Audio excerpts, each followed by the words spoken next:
Good afternoon, my name's Bruce Plested and I have much pleasure in opening this 25th annual meeting of Mainfreight Limited. I can confirm that a quorum of shareholders is present. What a good looking lot. Before commencing the business of meeting, I have to cover a few matters of housekeeping. In the case of an emergency, please leave by the nearest safe exit as directed by Eden Park staff. Can you please put your hand up if you can hear me? It's all okay, that's great. Leave by the nearest safe exit as directed by Eden Park staff and gather at the assembly point in Remus Avenue, which is not Remuera, but Remus Avenue. Please do not run or attempt to use the lift. Toilets are located at both the eastern and western pre-function areas. Eden Park is a non-smoking venue. Please be considerate of others and ensure you wash your hands or use the sanitizer provided. Lastly, please ensure your mobile phone is switched to silent. I'd like to now introduce your directors to you. On my far left are Simon Cotter and Don Braid. On my far right are Richard Prebble, Kate Parsons and Brian Mogridge. You will have received a copy of the notice of meeting that was sent out with the annual report. In terms of the formal business, we have two resolutions to put before the meeting. We will cover each resolution in turn and invite questions specific to those items. It will then be time to vote, which we will do for both resolutions together. Voting on each resolution will, as required by the listing rules, be by way of poll, and I will outline the process we will follow at that point in the agenda. Before attending to the formal business of the meeting, I'd like to share some of my recent thoughts and reflect on the company past performance and future activities. I'll then ask Don Braid, our Group Managing Director, to address the meeting. The year ended March 2020 produced the continuation of 10 consecutive years of record results. Record profits up 15 million to 156 million before abnormals. Global sales up 141 million to 3.1 billion. It represents sales close to 60 million per week. Income tax payable, which we are proud to pay, for the year increased by 6 million to 61 million. The discretionary bonus payable to our worldwide team was unchanged at 27.2 million. Our annual dividend paid to shareholders increased by 3 million to 59 million. The past year was another year of growth, and we increased our number of branches worldwide from 260 to 282, and our presence from 24 to 26 countries. We're proud of our growth and achievements in the last 42 years. Climate change, together with COVID-19 virus, creates challenges that the world has not faced in living memory. The period ahead is what all of us as individuals, business, governments and countries must attempt to successfully deal with. Fresh drinkable water is one of the world's climate change challenges and one of the most valuable and yet neglected commodities in big and small cities and almost all the countries in which we operate. It may be that the business community in many parts of the world could be part of the solution to permanently fix local water shortages in both volume and quantity. The answer begins with business collecting all the rainwater which falls on the roofs of their facilities. Your company's been collecting water off the roof for truck washing and all sorts of other activities since 1988 when we had a drought here in Auckland. So we've learnt a little bit about water, but we haven't learnt nearly enough. As an example of how much water is actually available, if we can catch it off the roof, just in one Auckland facility, we can catch 33 million litres of rainfall per year, with an average rainfall of 1,250 mils. We use 2 million litres, flushing toilets, irrigating gardens and lawns, washing trucks, providing showers and cafeteria use. But then we let 31 million litres flow into the stormwater system. We probably have close to 10 times that catchment area just in Auckland when we add in our other facilities. And therefore, we're putting 310 million litres of rainwater into the stormwater drains and out to sea per annum. The difficult part of this proposal is how to harvest such large amounts of stormwater for redistribution. But a multitude of solutions could be found in localised collection of water or finding a way of putting it into a main dam, whatever. Perhaps the most important advance would be for the business community with large roofs and in areas with freshwater risk to become self-sufficient for their own water use.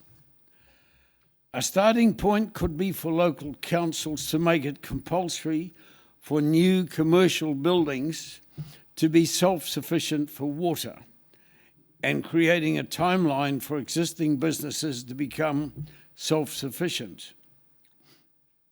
In our annual report, I said under social welfare, we must commit to housing the poor.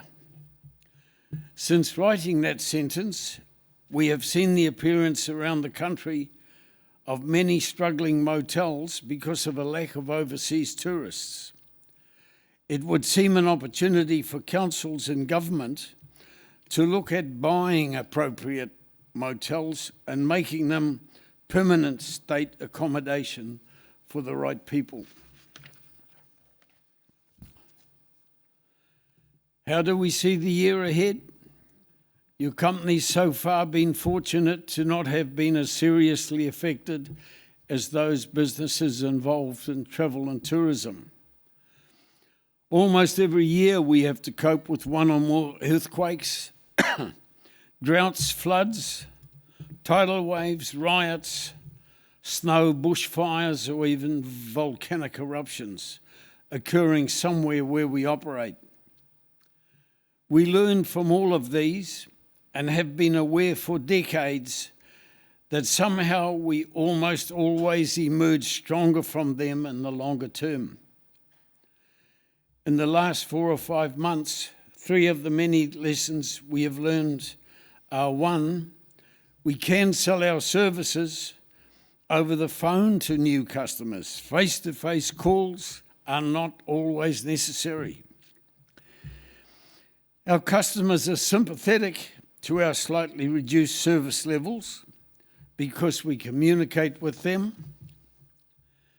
And number 3, importantly, leadership, as we have seen in New Zealand, is vital to deal with serious adverse conditions. Deep in our culture is the strength to challenge and overcome whatever circumstances are put in front of us. We are used to it, we enjoy it, and it's why we come to work. In closing, I'd like to acknowledge and thank our global teams in every area of our operations, from frontline drivers to storemen, transport to sales, reception to administration, cafeterias to training, to new and old management. There's an incredible effort to succeed. Fellow shareholders, I would now ask our Group Managing Director, Don Braid, who was announced, at the end of last year as Deloitte's CEO of the Decade to give his presentation.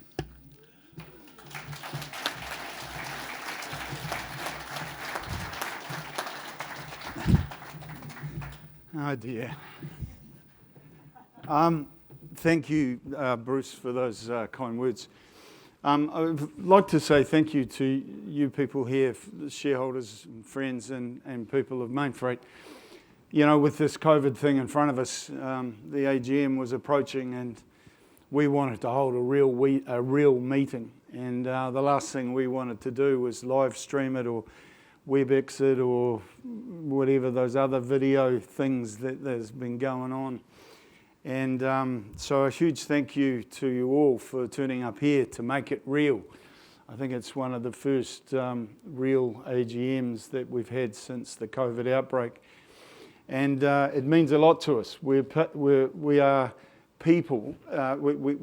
People are important to us. And to be able to shake your hands, look you in the eyes, and tell you how we're performing has been really important. So to have you here, we've dispensed with the hybrid thing. We've dispensed with all the other stuff so that we can get you in the same room with us. Thanks also to Eden Park for hosting us. We couldn't do it at Villa Maria, one of our favourite customers. I guess I'd prefer to be at a stadium where the jerseys are red and black, but the blue looks okay.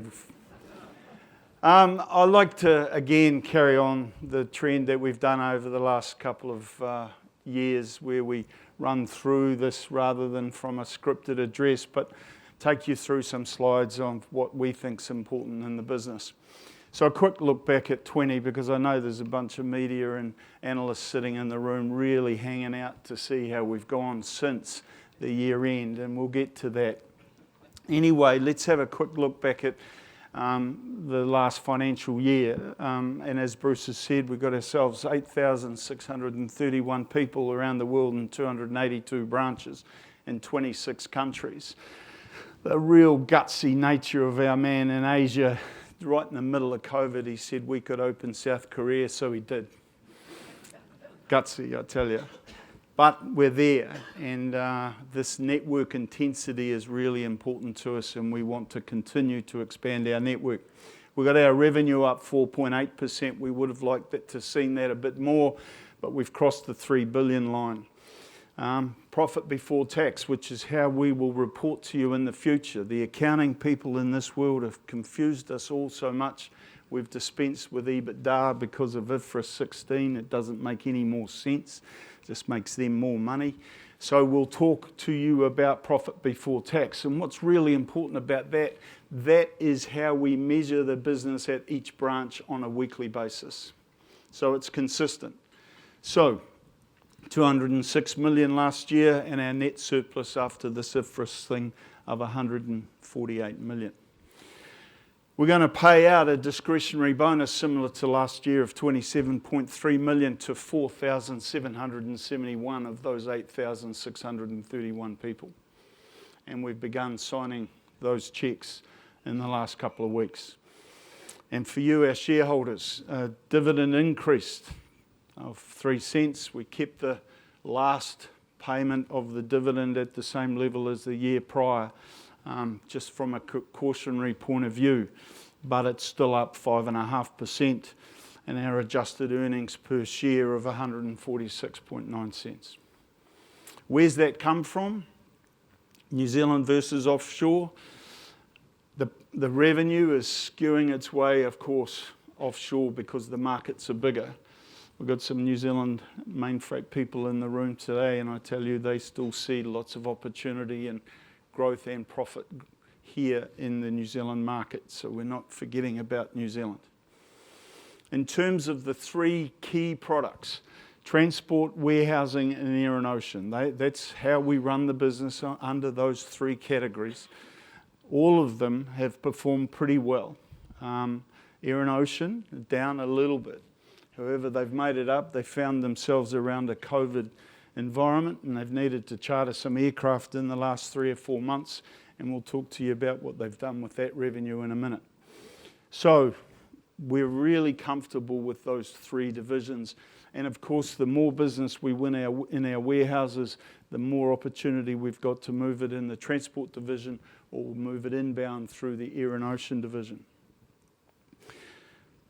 Let's have a look at how we've gone in the last 17 weeks since the end of the financial year, something that everybody's been talking about. Our revenue is up 8%, helped a little bit by that air charter work that we've had to move around the world, a lot of PPE gear for governments, but we've gone pretty well. Then when you see what our people have done with the revenue that they've got, we've seen a profit before tax increase of 20%. So for those media in the room, if you're looking for a nice headline rather than a negative one, it's not too bad. And we feel pretty comfortable with it. Yes, our Australian business has given it a nudge. No doubt about it. 11 odd million up in those 17 weeks at the profit before tax level. But if you think about what New Zealand went through and where they've got themselves to by now, it's a magnificent performance. And then the performance of our European, Asian and US businesses topping up the bucket has been just full of hard work. So we're pretty proud to be at that point at this 17-week stage.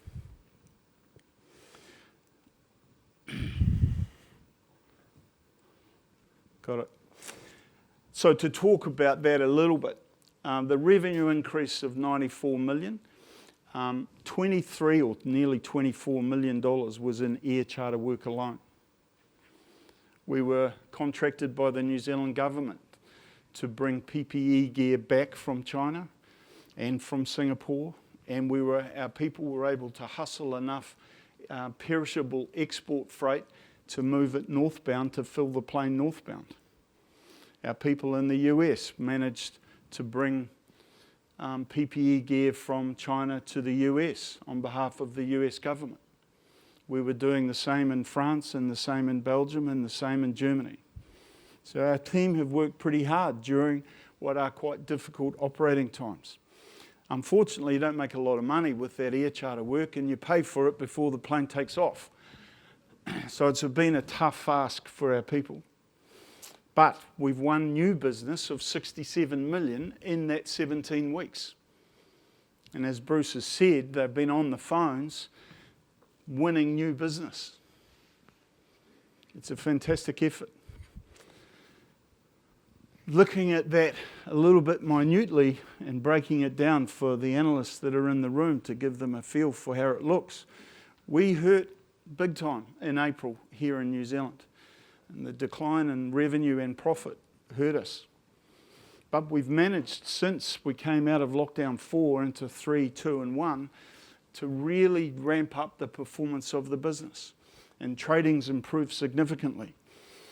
And, you know, by the time we get to the half-year result, we'll be ahead of next year here in New Zealand.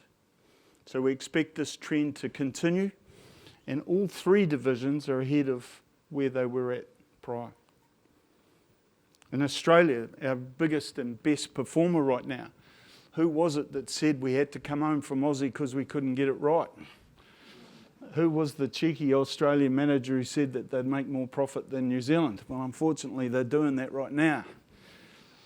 But they've gained a lot of new business and have actually really taken on the competitors. And probably through a far better transport network and far better high-quality freight services. They've continued to expand the regional network that we've got in Australia. And in fact, Rod Morgan in his board report for this meeting has suggested quite audaciously that he should open about another 11 branches. We had to cross it out so we didn't get the directors too excited. But, you know, they're getting themselves into the Northern Territory, into Tasmania, deeper into Queensland, deeper into New South Wales. So we're going pretty well over there. And I know we've had some media questions about how we are going in Australia because of the COVID spike that they've had. Well, it hasn't restricted freight movement at all.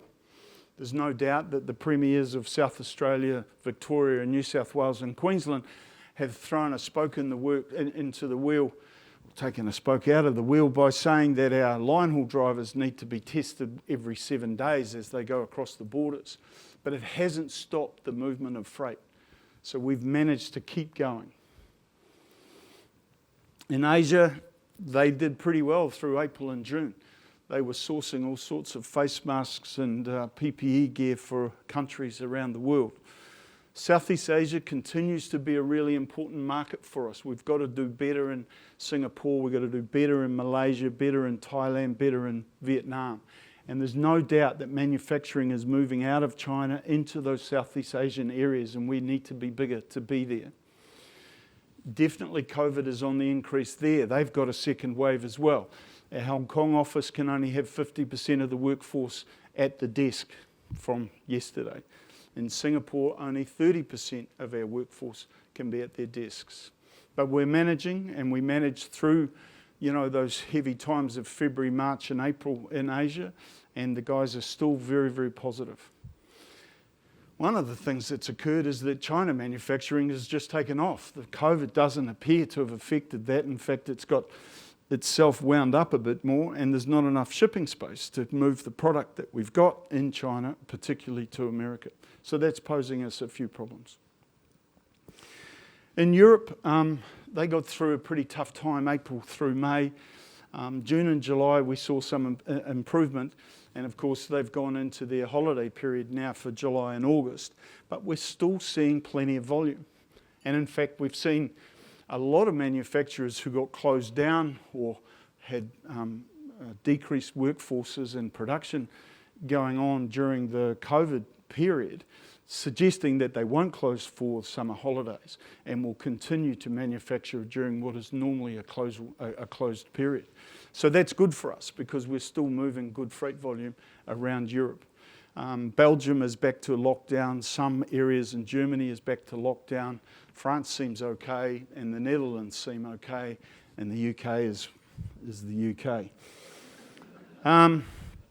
So again, the COVID spike doesn't appear to be affecting freight volume, and we're continuing to get good trade. America, it's not easy there for our teams. And they've had this second and third and fourth and fifth rise of COVID spikes. Our warehousing and air and ocean businesses are going pretty well. In fact, our warehousing business is beating last year's numbers by a mile. But certainly in terms of transport, it's harder to get some traction in that business. We expect the Americas to take longer to recover. They were late to the party. Our other mate, Donald, he didn't think they had COVID. They definitely got it, and it's just going to take time, I think, before we see a real improvement in our American business. We looked hard at capital expenditure when we knew what this was going to do to us as a business, and we deferred 120 million.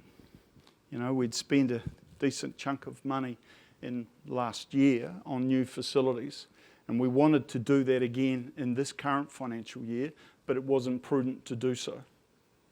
So we pulled it back. I think it was the wise thing to do. What will we do in this new financial year after March, April 2022? Likely spend more, but we'll just see how trading is. We want to continue to develop the network. We want to make sure that our people have got the very best facilities, and we've got land that allows us to continue to grow this business. Net debt sitting at about 120 million at the moment with a gearing ratio of 11%. One of the directors asked one of the other really important directors sitting around the table if he'd ever seen a gearing ratio of 11% this morning, and he said, not for a very long time. So we're in pretty good shape. Undrawn credit facilities of 220 million. No problems with our interest cover, covenants and debt cover ratios. They're all looking pretty good. So the bank man has not been at the front door. I thought I'd take you through just a visual experience of some of these facilities that we've got going on right now. We built a second stage in the Netherlands, and this is a warehouse in the southern part of the Netherlands. We had already built and opened 26,000 square metres, and we had enough inquiry to build another 26,000. So 52,000 square metres, and those of us that are as old as I am in this room, that's about 600,000 square feet. It's quite a big show. I just thought I'd take you through it. Customers like Henkel, Richards, Unilever, Beiersdorf, Gibson Guitars, Specialised Bikes, John Deere Tractors, Daikin air conditioning units, hazardous goods facilities throughout the building, co-packing up on the top of the warehouse. We even have beehives there and growing our own vegetables, and the culture of Mainfreight has made its way into the Netherlands, where we've got the same cafeteria facilities as we have elsewhere in the business. So, a pretty impressive facility, and just one of many that we continue to develop around the world. We showed you this facility a couple of years ago. It's in Bourne on the port, inland port, again in the southern area of the Netherlands. But you never saw it like this, with 8,000 solar panels on the top of it. If you don't think we are about recycling and regeneration here, take a decent look at this.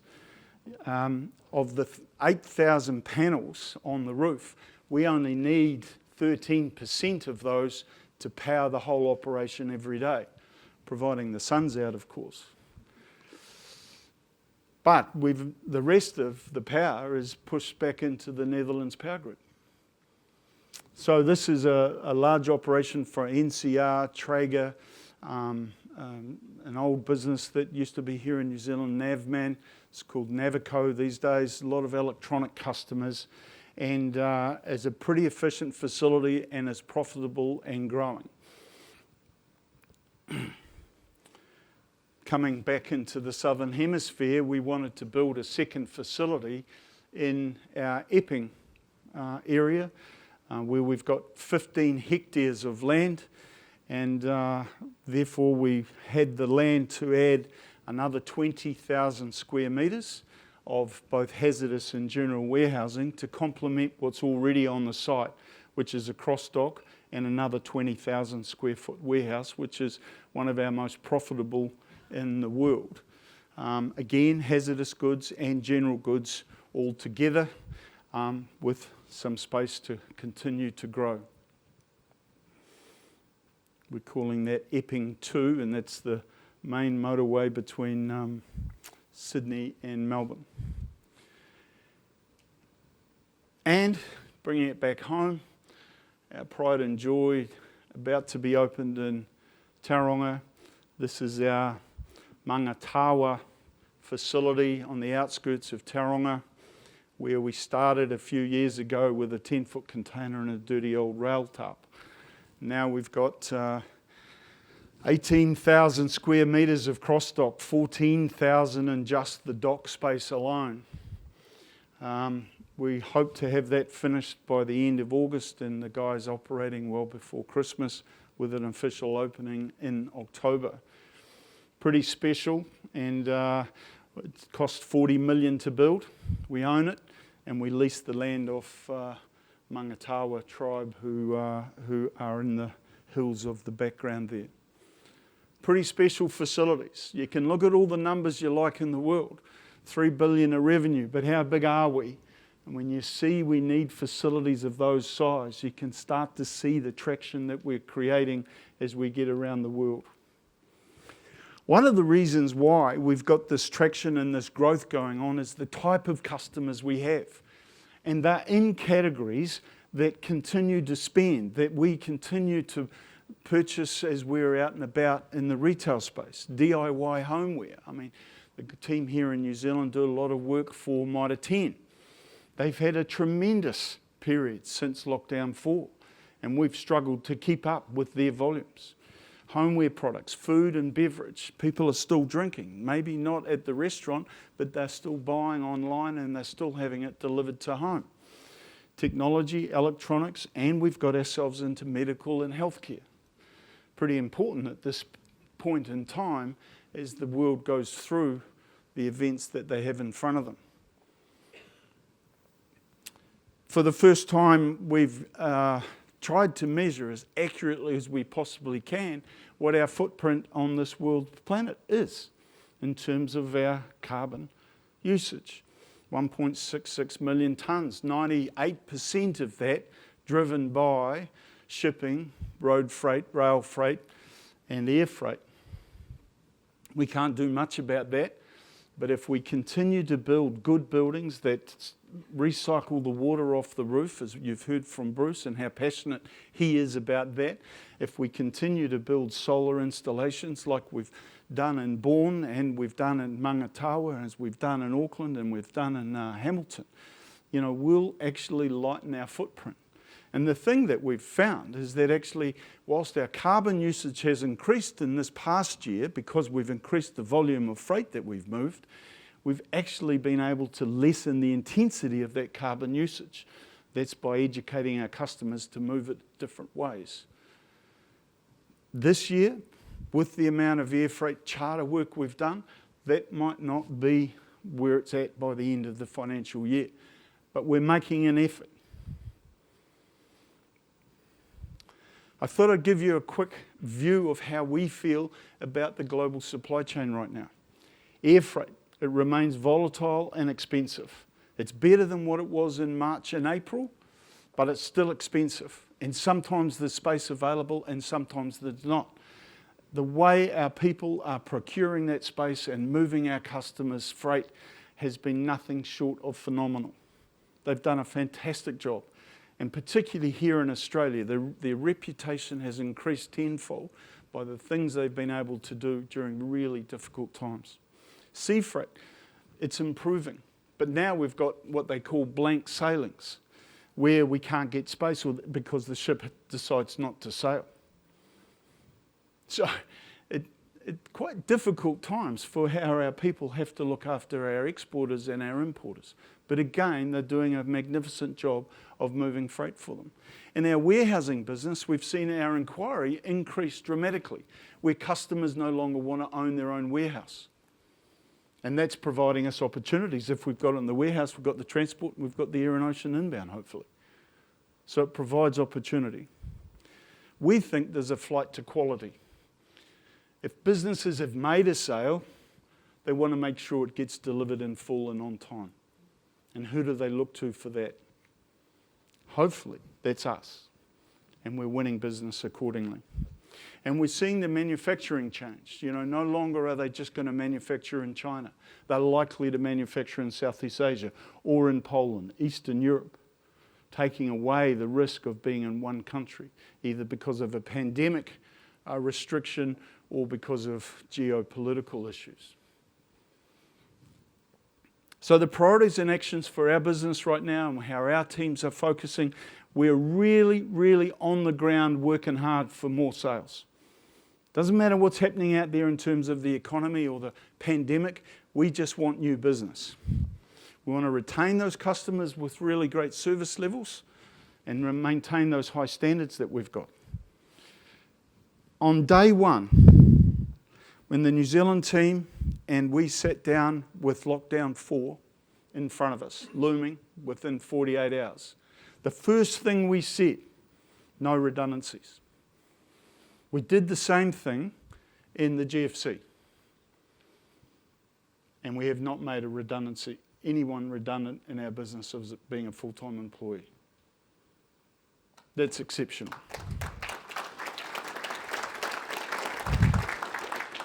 Cash flow and cash collection. You can be profitable, but if you're not collecting your cash, you're going to go broke. So our teams have worked hard. I was sitting in the office yesterday, the head of our New Zealand operations ringing customers asking for the money. Pay up. The multinationals are the worst. They don't want to pay us. Well, we might not move the freight if we're not going to get paid. They're managing our costs and our margins better than they ever have. All the businesses are.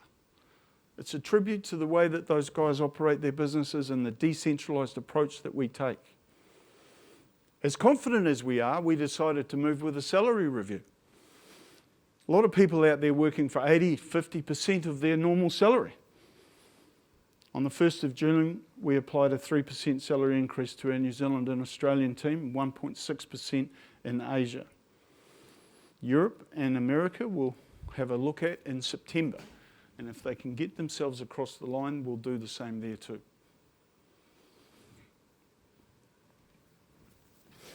I'm sorry about this, but it's got to be said. There's so much criticism of our corporate governance around this board table that we just can't put up with it any longer. And I think a few things need to be said.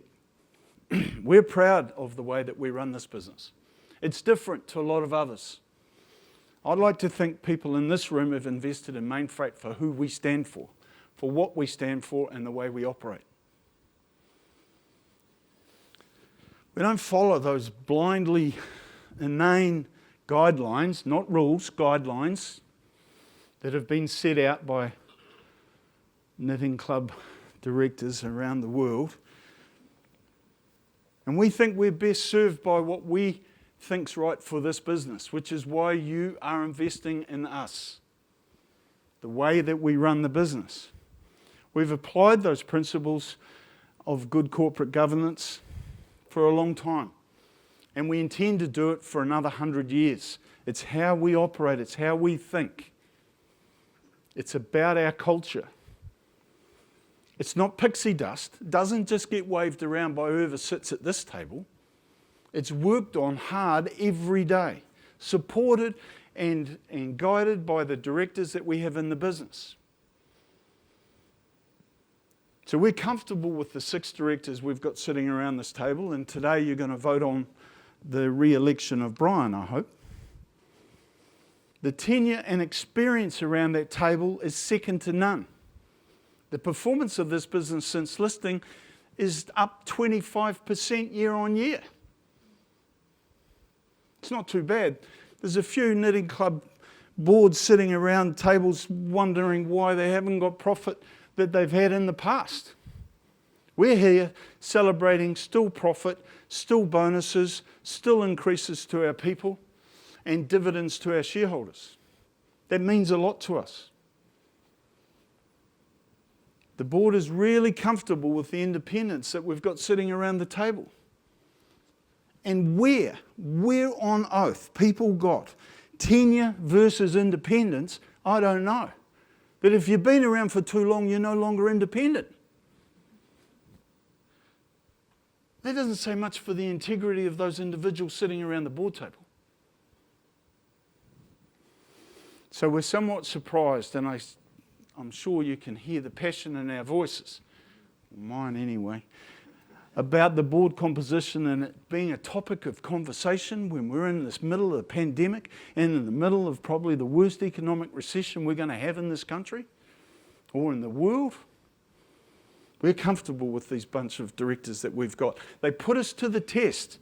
You sit in and there's management team sitting here in this room who have had to be put to the test by these directors when they attend the board meetings. It's not a pleasant place if you haven't got it right. You do get a slap on the back if you've got it right. But if you've got it wrong, it's hard work. So for us, think about this business. It's different and why you're a shareholder and vote accordingly. Now that I got that off my chest, we're positive and optimistic about this year ahead. A slight little hint of caution there once these salary wage subsidies come off. But we do feel confident about what's going on. We believe in our people, our culture, and the quality are key differentiators when we're winning business. We want to be useful and effective for our customers. We've still got this attitude around growth. We're not finished yet. We're a pretty ambitious bunch of so-and-sos. We're thinking bigger and bolder, no matter the pandemic or the economic issues. And we keep thinking and acting long term. We keep wanting to invest in the business and invest in our people. It's really important to us. So that current strategic direction is being maintained. So, that's me. But I'd like you all to put your hands together for the tremendous effort, positivity and hard work that the people of Mainfreight have done to get us through this current pandemic as to where we're at and the current level of economic activity. But I think their efforts is nothing short of staggering. And we all should be very, very thankful to them. Thank you very much.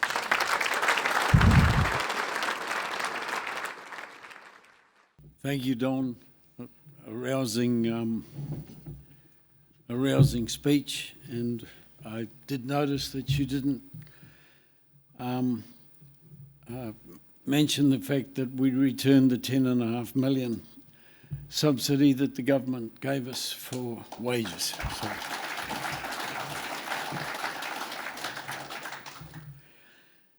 Okay, we come to the formal business, the annual report. The first formal item on the agenda is to receive and consider the annual report of the company for the year ended 31st of March 2020, including the financial statements for that year and the directors and audit reports to shareholders. These documents have been circulated to all shareholders, and further copies are available now if anyone should require one. No resolution is required. However, the floor is open if anybody would like to discuss any aspect of the annual report. Microphones are available, and please state your name for the record. Mr. Chairman, Alan Best, shareholder, and I think I'm proxy holder this time for about 180 or a bit more than 180 small shareholders. And I think that talk of Don's blew me away. It was brilliant.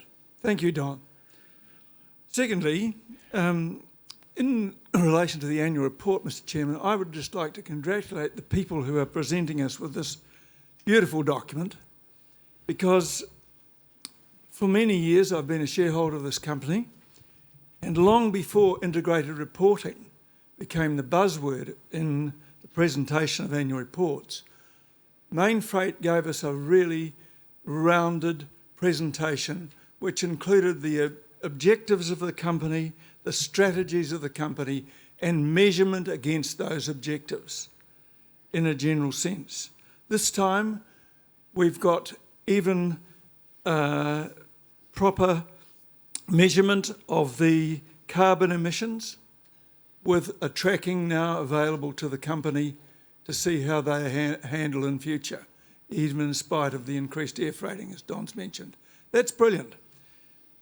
Another thing that I noticed in the report was that in spite of IFRS 16, is it, that has increased our liabilities massively with leasing, we've got a column which shows the effect of that, including the tracking down to reduction in tax in the P&L account and the cash statement. So that's great too. Much clearer than most companies in New Zealand are presenting us with.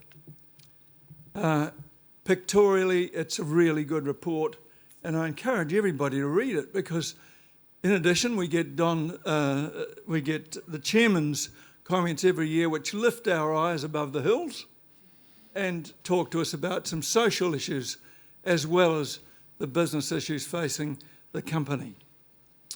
So that's my first comment. Thank you very much. Thank you very much. That's it. No other questions? There being no discussion, we'll continue with the next matters of business. We'll now move on to the resolutions to be considered today. As I mentioned earlier, each of the resolutions has been laid out in the notice of meeting, and we'll take them as read for the purpose of this meeting. Each of the resolutions is an ordinary resolution required to be passed by a simple majority, being more than 50% of the eligible votes cast. The board holds discretionary proxies in respect of the resolutions, as shown on the screen behind me. With respect to Resolution 1, the re-election of Brian Mogridge, we hold 85,245 proxies. With respect to Resolution 2, authorising the directors to fix the fees and expenses, we hold 87,255 shares. Your board supports both of these resolutions and intends to vote these shares in favour of each resolution. As mentioned in my earlier address, all voting at today's meeting will be by way of poll. I will invite you to vote after both resolutions have been introduced to the meeting. There will be an opportunity to ask questions on or speak to each resolution being put to shareholders. I ask that in the interest of fairness to all shareholders attending the meeting, anyone wishing to speak to a resolution be as concise as possible and be considerate to other shareholders who may also wish to ask questions. We will now proceed. In accordance with the NZX listing rules and the company's constitution, Brian Mogridge retires at this meeting and, being eligible, offers himself for re-election. The board of Mainfreight fully supports the re-election of Brian.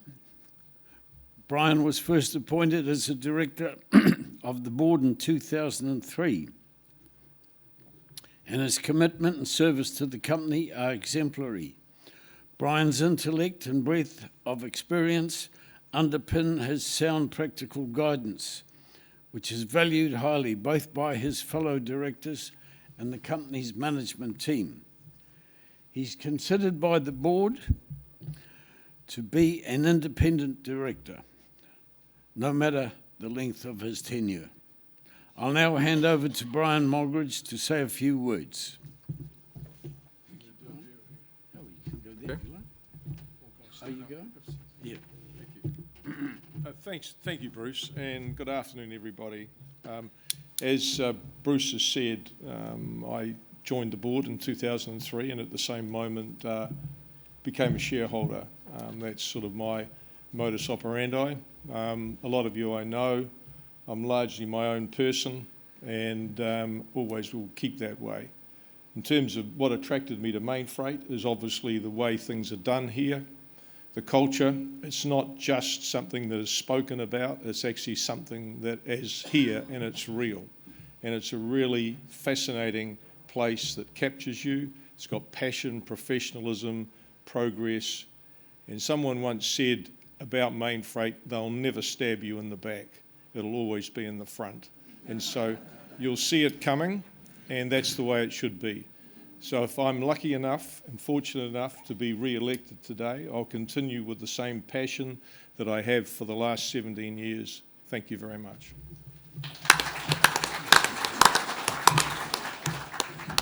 Is there any discussion on this resolution? Coralie Van Camp, shareholder. I haven't heard of you. Welcome, Coralie. I'd like to speak in support of Brian. The last time he stood for election, I gave him a bit of a hard time.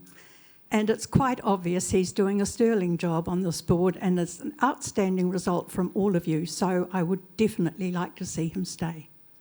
Thank you, Coralie. No more discussion? That's great. We'll move to the next resolution. The last item on the agenda is to authorise the directors to fix the fees and expenses of the auditor for the ensuing year. Is there any discussion on that resolution? There being no discussion, that concludes the agenda items. We'll now vote on the table resolutions by way of a poll. Shareholders who are entitled to vote and proxies who have discretion as to how they vote will have received the proxy voting form prior to the meeting or have been issued with a form when they registered upon arrival at the meeting. If you submitted a proxy prior to the meeting, you do not need to complete another voting form.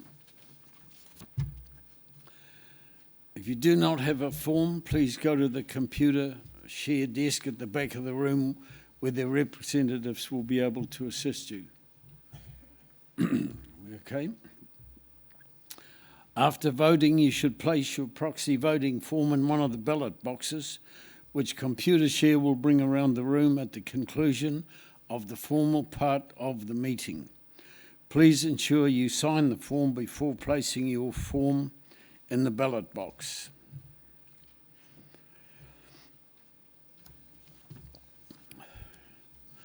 General business. We'll attempt to have the votes counted as quickly as possible, and I hope to be able to announce whether resolutions have been passed before you leave.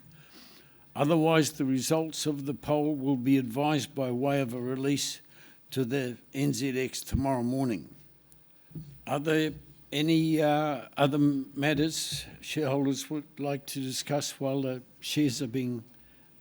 votes are being collected? Hi there, Grant Loney, grateful shareholder. So to say, congratulations and thank you very much for a brilliant result, as usual, particularly difficult circumstances. Just sort of a question though. New Zealand seems to be going really well at the moment. Australia struggling a bit, and the States probably struggling a lot. Is there I'm sure there is, but what is the contingency plan if things get worse in both places? How's Mainfreight going to react to that? In the way we always do. It's fair to say we don't have a contingency plan. We work on what we're presented with and our work ethic as we strike these things. I mean, it's just like heading a hurricane arriving on the scene, you deal with it. We have wonderful communication, wonderful management right through the place. They were worrying a bit in Australia, and they're worrying a little bit in the US, but nobody's panicking. As an example, in Australia, our drivers are having to be tested, every 7 days, Don? Yep. I said we had no contingency plans. Do you have any? A couple, mate. I haven't told you about them, but I mean, essentially, the contingency plans are as we put up there on the thing. It's what we're in control of, and we know that we can win more business. We still see opportunities. We're still getting plenty of inquiry. And even if things got a little tougher, I think we'll get a little better. Jimmy, I missed the start of it, so sorry, I probably missed stuff I should have seen. But have you sort of got like a few scenarios that you expect might play out, from the best scenario to the worst scenario, and some sort of response for each of those and in between? No, I don't think we have. We'll have some in a flash if it happens. I don't think anyone can say, what do we do if this occurs, or what do we do if that occurs? I mean, look what the poor guys running aircraft had to face. They're still there, they're still hanging in there. And I know that, looking in the eyes of our people on that day one of lockdown, the steely determination that they had that they were going to get through it and they would do whatever was possible. And don't underestimate the power of our culture and what we try and feed that culture every day, looking after our people, because they're the people that'll get us through whatever we face. I guess we're not as pessimistic as perhaps what you might be wanting us to paint the picture of. Not being disrespectful, I hear where you're coming from, but we know that we've worked hard for these last 43 odd years to get ourselves into a position to face whatever's in front of us. And we would back every single one of those people working in our business to get us through. I think that's why you're a shareholder. Thank you. Thank you. Emmett Hobbs. Emmett Hobbs. We've heard of you too, Emmett. You're as popular as Coralie.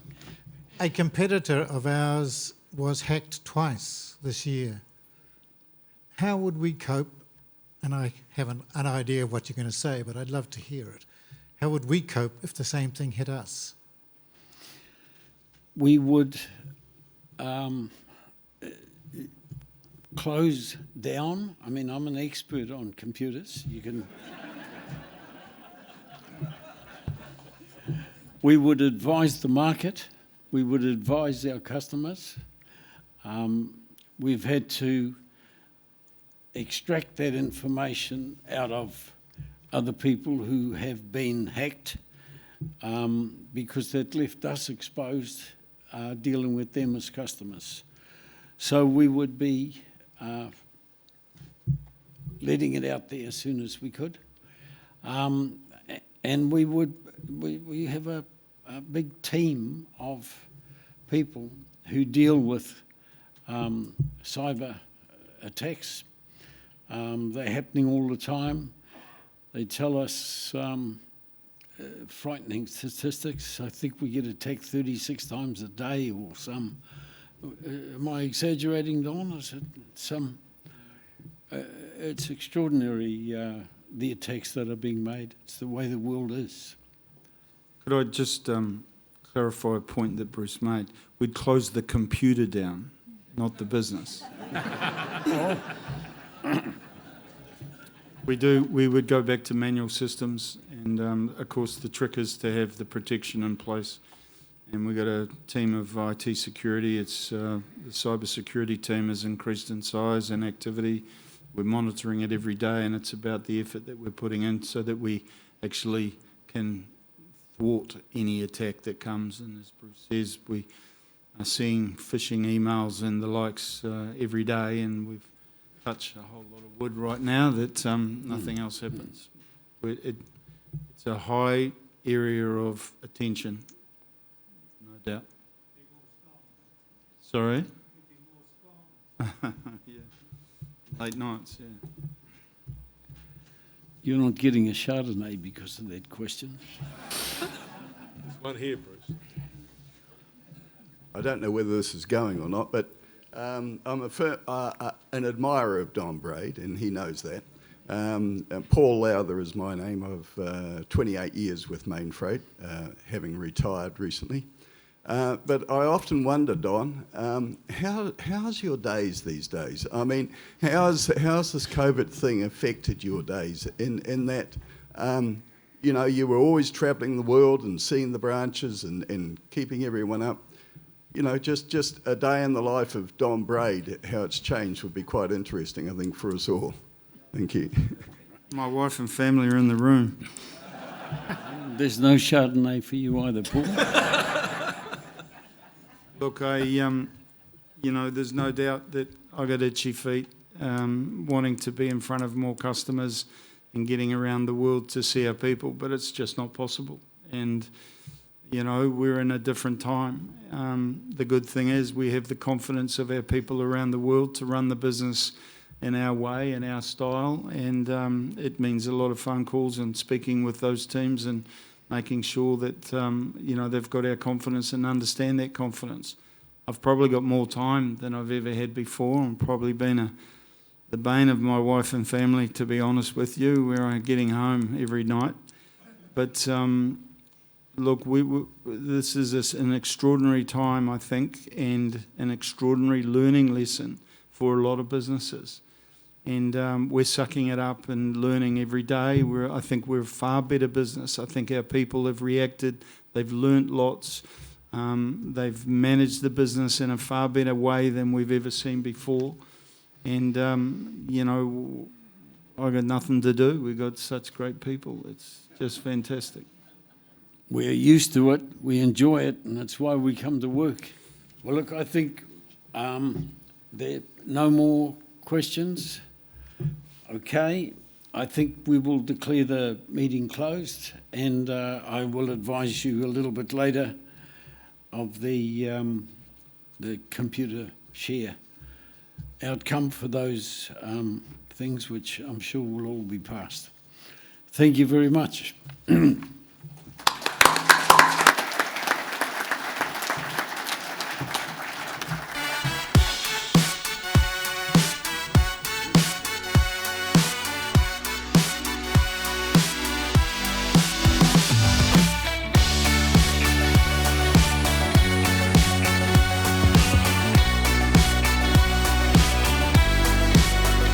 The resolutions that you were so interested in have been passed.